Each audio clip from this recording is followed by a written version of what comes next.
बिस्मिल्लाहिर्रहमानिर्रहीम।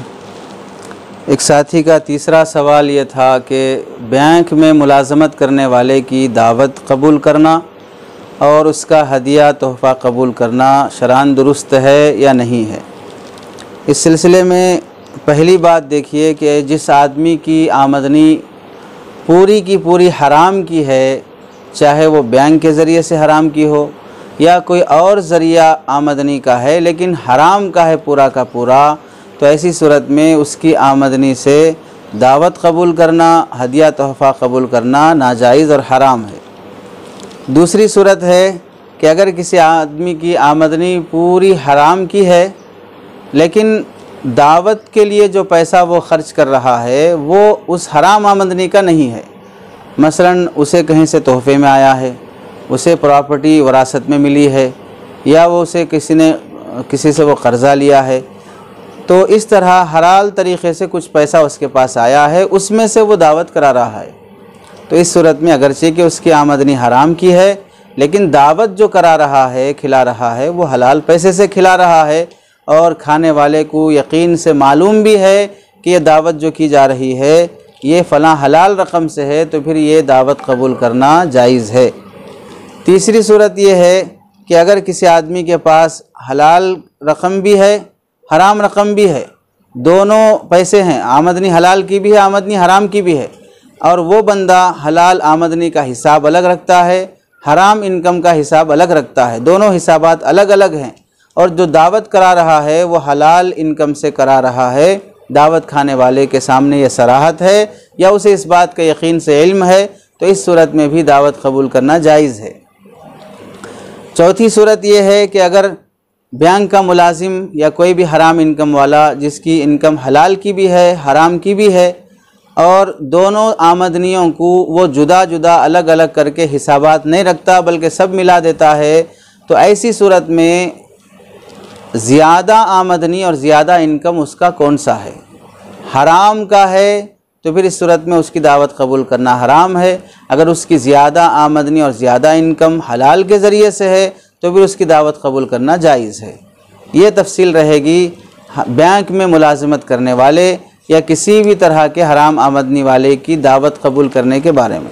दावत कबूल करने से मुराद सिर्फ खाने की दावत कबूल करना ही मुराद नहीं है, उसकी तरफ से मिलने वाला हदिया तोहफ़ा, उसका अपना सामान, जैसे उसकी गाड़ी है, उसकी बाइक है, कार है, वो अगर आप इस्तेमाल करते हैं थोड़ी देर के लिए ही क्यों ना सही, वो भी नाजायज़ हराम रहेगा। हराम आमदनी वाले के इनकम से फ़ायदा उठाना जब हराम है तो उसकी हर चीज़ से फ़ायदा उठाना हराम रहेगा। अब अगर इसमें यह कहना कि भाई हम रिश्तेदार हैं, हमारे वो ससुराल हैं, हमारे वो भाई हैं, हमारे वो खाला मामू हैं, हमारे वो साले बहन भी हैं, नहीं जाएंगे तो नाराज़ हो जाएंगे, दिल टूट जाएगा और रिश्तों में दरार पैदा हो जाएगा, ये सब हीले और बहाने हैं। अच्छी तरह उज़्र कर लेना चाहिए। जैसे कि आजकल कोविड चल रहा है, कोरोना वायरस चल रहा है, ऐसे मौके पर अगर आपको कोई गैदरिंग के लिए बुलाए, महफ़िलों में बुलाए, खाने के लिए बुलाए, आप एहतियात करते हुए जाना नहीं चाहते हैं, साफ बोल देते हैं भाई नहीं आ सकते हम, बल्कि कोई मर गया अगर किसी इस बीमारी में वायरस की वजह से, तो बुलाए तो भी नहीं जाएंगे। क्यों नहीं जा रहे हैं? जान का ख़तरा है, जान जाने का डर है। इस वास्ते वीडियो कॉल करके दूर से मगरमच्छ के आंसू बहाते हुए रोने तैयार हैं, करीब जाके कंधा देने तैयार नहीं हैं। अपनी जान की जब फ़िक्र लाही हुई है तो फिर साफ इनकार कर दे रहे हैं या नहीं तो अमल से बता दे रहे हैं कि हम आना नहीं चाहते। इसी तरह अल्लाह का हुक्म जान से भी बड़ा है, ईमान जान से भी बड़ी चीज़ है। जब ईमान का ख़तरा हो, अल्लाह की नाफरमानी का डर हो, तो ऐसी सूरत में साफ इनकार कर देना चाहिए। अच्छे अंदाज से इनकार करें, हीला बहाना करें, अपनी बीमारी का उज़्र बताएं। जैसे हज़रत इब्राहीम अलैहिस्सलाम ने वो मेले में दावत जब उन्हें दी गई तो आपने फरमाया इन्नी सकीम, मैं बीमार हूँ, मैं नहीं आ सकता तुम्हारे मेले में। वो शिरकिया मेला था। तो अच्छे अंदाज से इनकार कर दें, कोई बहाना बना दें, लेकिन हराम का लुक़मा अपने पेट में ना उतारें। और रही बात ये कि भाई नहीं जाएंगे तो रिश्ते टूट जाएंगे, नफ़रतें फैल जाएंगी, याद रखिए ये अल्लाह का हुक्म है, शरीयत का हुक्म है कि हराम दावत ना खाएं, और अल्लाह के हुक्म पर अमल करने से क़ता रहमी लाजिम नहीं आती, रिश्ते नाते तोड़ना लाजिम नहीं आता, बल्कि इस हुक्म पर अमल करने का सवाब मिलेगा। अगर ये हुक्म तोड़कर रिश्ते निभाने के लिए चले जाएंगे तो वो अल्लाह से रिश्ता तोड़ना लाजिम आएगा। रिश्ते नाते भी इस वास्ते हैं कि वो रिश्ते नाते अल्लाह को राज़ी करना मकसूद हैं। रिश्ते नाते बड़ा महज रिश्ते की वजह से मकसूद नहीं है। जो रिश्ता अल्लाह की नाराज़गी का सबब बन जाए वो रिश्ता रिश्ता नहीं कहलाएगा।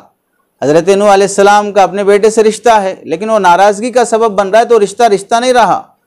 तो अल्लाह के हुक्म पर अमल करते हुए अगर हम हराम दावत से इनकार कर देते हैं तो इससे कोई क़ता रहमी लाजिम नहीं आती है।